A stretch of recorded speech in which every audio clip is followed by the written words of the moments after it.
Hi there, Tiffany here with Years of Years, and it's this day in Disney, May 12th. And we're going to start off with something very adorable from the past.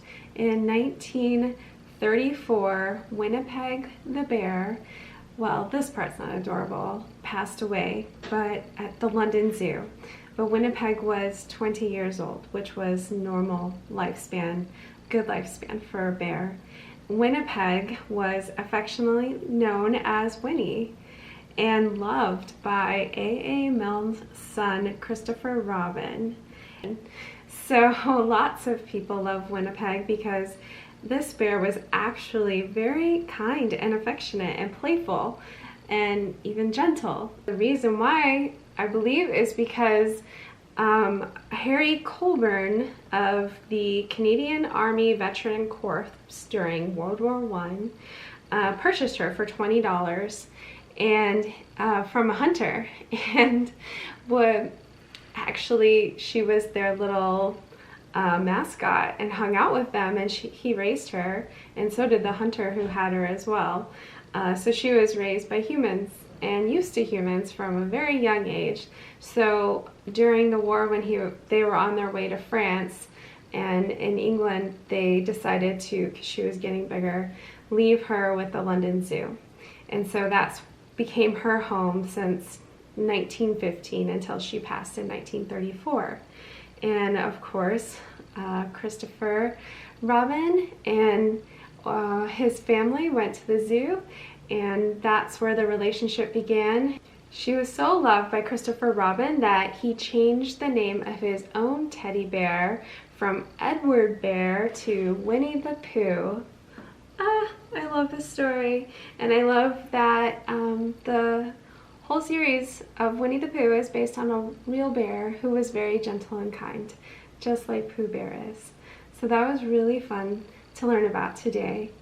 Next up in Disney, this day in Disney, in 1994, it was reported that David McCullough, president of the Society of American Historians and narrator of the famous Ken Burns documentary Civil War, began a campaign to prevent the Walt Disney Company from building a Civil War theme park near, basically 5 miles from Manassas Battlefield in Virginia.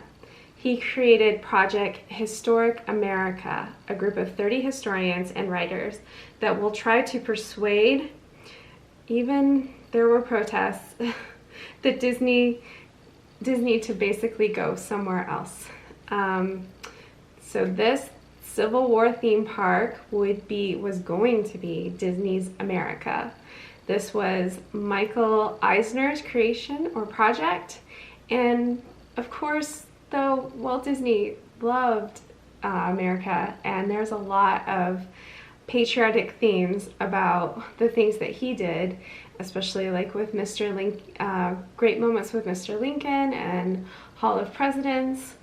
He was always incorporating patriotic themes into his park, into Disneyland, and plans for Disney World and such.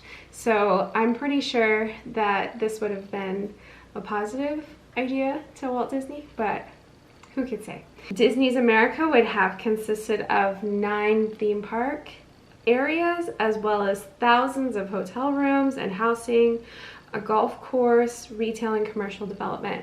And so when I was researching it, it did seem like it was possible the hotel rooms would be incorporated in the theme park, which I just think would be the most fun, to have actual rooms like stay on property, stay in the park. I'm always wanting to do that, stay in the park, but you know, there's only one place you can really do that at. Magic Kingdom, I think, is the only place you could actually stay in the park at, Cinderella's castle. So I don't know, but it would be fun if we had more options for that. So the themed areas, one was the Crossroads USA. This would be a pre-Civil War hub of the park. So instead of Main Street, it was this Crossroads USA. And you would enter under a 1940s train trestle an antique steam train would circle the park. And we were talking about that the other day with Walt's love of steam trains and how they circle the parks, and not all of the parks, but the main Disneyland, Magic Kingdom, those type parks have their trains that circle them. And then the next area was Native America with a whitewater raft ride based on the Lewis and Clark expedition. And then President Square would have be commemorating US presidents and have the Hall of Presidents. Civil War Fort with a Civil War reenactment. Enterprise, not the Star Trek ship, sorry, actually the mock factory town with a roller coaster type ride called Industrial Revolution.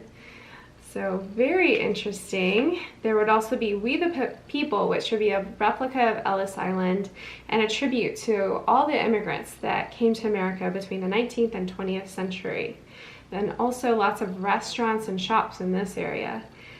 Family Farm, a Midwest look at America with a baseball show, a 60-foot Ferris wheel, and a nice big wooden roller coaster.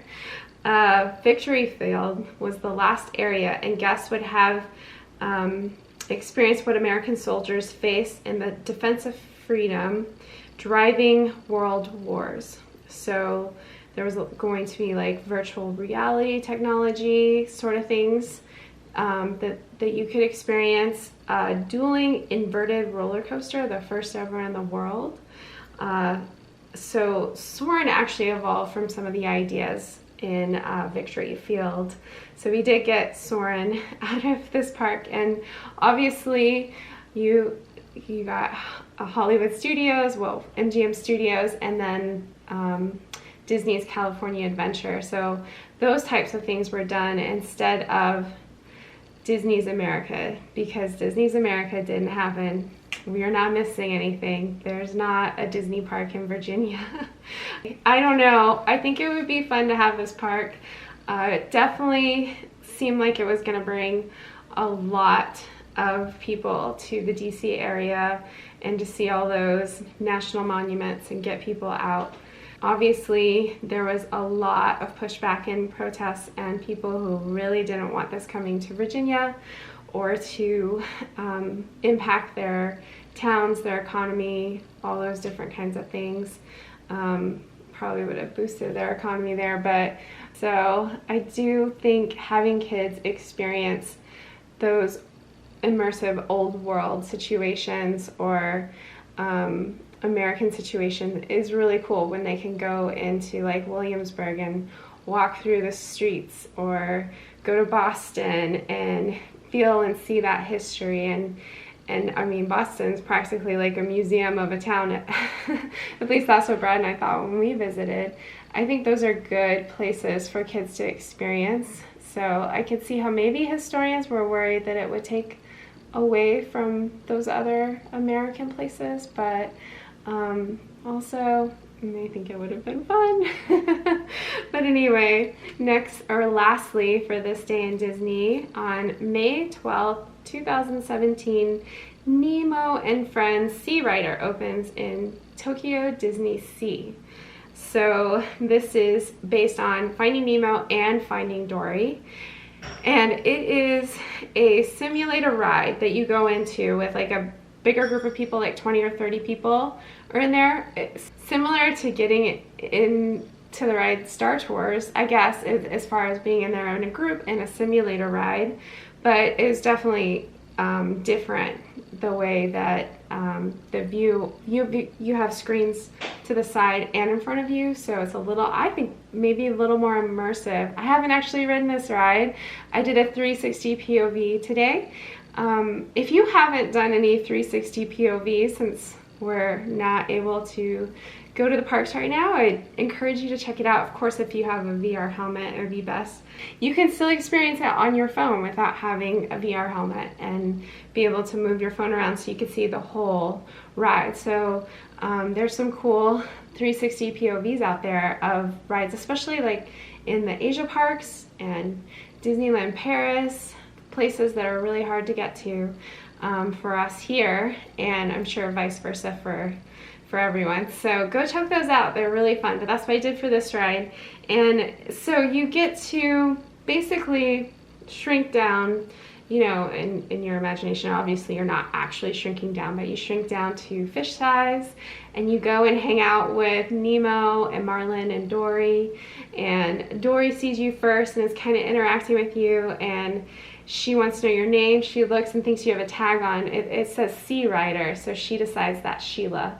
So they call you Sheila throughout the ride, which is kind of cute. But you get to go swim with all the fish and the sea otters and whales, and it's a lot of fun. I think this is a neat ride. You start above on the surface, and then you end up back on the surface, and it looks beautiful. I think it's a very, I don't know, I found it very soothing aquatic ride.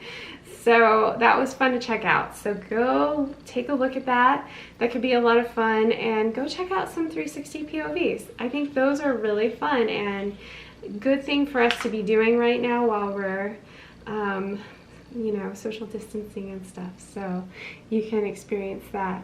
So that was our This Day in Disney. Lots that you can go study and learn about. If you didn't know about Disney's America, go watch some videos on that or look up information on that, because it's very interesting, and it just shows you how, I mean, they got really far into planning that park and it didn't happen, and it makes you kind of sad because a lot of effort was put in, and they weren't just playing around. They're creative, smart Imagineers who worked really hard on these things. So I think it must have been a real blow to lose that park, but and the effort that they put in. But other good things came out of it. Other rides and other parks came as well from the ideas of Disney's USA. So go check it out, and I hope you guys have a great day, and we'll see you next time. Bye!